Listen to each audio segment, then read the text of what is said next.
বছরে ৪২ লক্ষ টাকা আয় অনেকের কাছে এমনটা একটা স্বপ্নের মতো।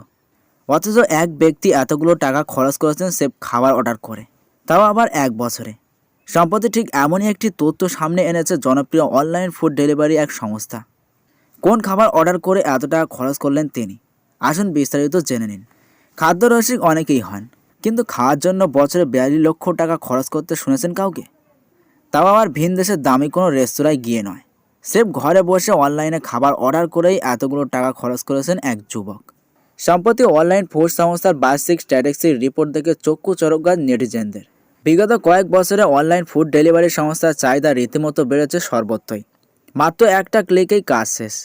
দরজায় হাজির হবে পছন্দের রেস্তোরাঁ খাবার। কখনো সামান্য ডেলিভারি চার্জ, কখনো আবার তাও মকুব। তাই বাড়িতে বসে যে কোনো সময় পেট পুজোর ব্যবস্থা করতে পারেন যে কেউ। তাই বলে প্রতিদিন রেস্তোরাঁর খাবার